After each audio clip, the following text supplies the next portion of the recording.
question that we like to ask our guests. And here it is. If an agent listening to this episode only took one piece of advice from your experience in this industry as a whole, what would it be?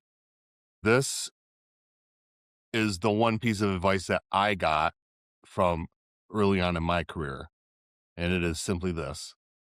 As soon as you let this industry go from your head to your heart, you'll never have to worry about money or sales or anything ever again. And it's true. That My I friend love Tom that Sandlin phrase. told me that when I was very early on, and it just made so much sense. I'm like, he's right. Because sometimes we make this about money, we make it about I can't do this because I don't have that time. But whatever the excuses are coming, they're coming from your head that's telling you to try to defeat you. But your heart will never, ever let you defeat yourself. If an agent's listening to this episode and took only one piece of advice from your experience in the industry, what would it be? Boy, that's a great question, Eric. I can only speak to what has worked for me. And that's really just showing up. I didn't have the best sales skills. I didn't have money for marketing always. But I was always willing to wake up the next day, whether the previous week, month, year was horrible, and you just keep going and you add one client at a time.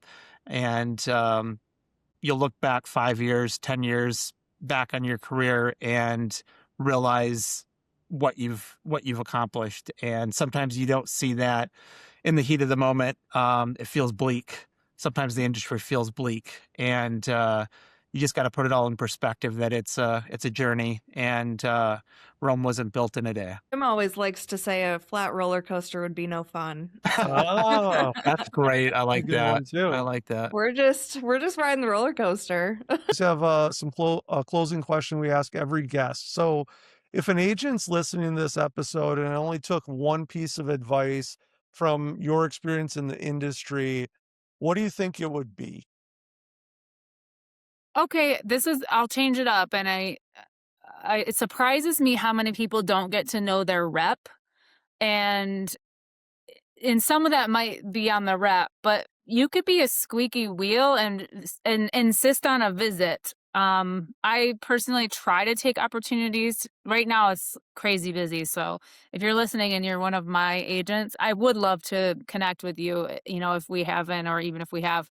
But yeah, I've had agents that were just like, yeah, I don't need to meet you. And I thought, great, that's fine. But I literally don't even know what your face looks like. And if you're needing something and this person, not that I play favorites, but you know what I mean? Like, you just get to know people, and it just makes working together easier, I think, when you have developed an actual relationship. So yeah, get to know your sales reps because they can help you. If an agent listening to this episode only took one piece of advice from your experience in the insurance industry, what would you want it to be? When it comes to security, go a layer deeper. Be thinking about what's that next step. Don't just think about what you see in front of you.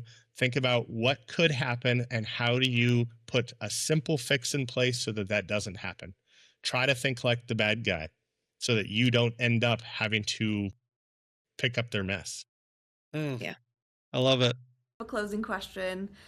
And for you, Chris, I feel like you've given us so many examples of this, but if an agent listening to this episode only took one piece of advice from your experience in this industry, what would you want it to be? I always say anything's possible, you just have to believe in it. And you have to do the work that gets you there. You can't just accept that your results are going to fall out of the sky, right? You have to work for what you want. And I've always lived by this motto. I set goals for myself. And if what I'm doing doesn't get me to that goal in my head where I see that it's going to get me there, I won't do it. And what that means is, say I'm building a business and I know that I want to get to this amount so that I can then invest that money into marketing.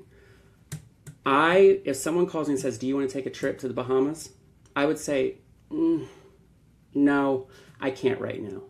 Next year, maybe. I said, but I have something I'm trying to get to, and that's just going to derail me a little bit.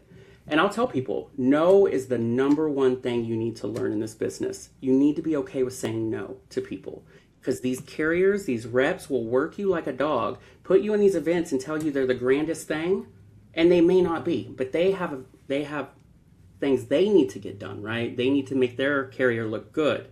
So you need to be okay with saying no and knowing what your worth is, and then saying that doesn't get me to my goal, I'm not doing it. So you've got to really understand that it takes work and it takes commitment and it takes consistency to be the best in this business, and it's possible. You just have to believe in it.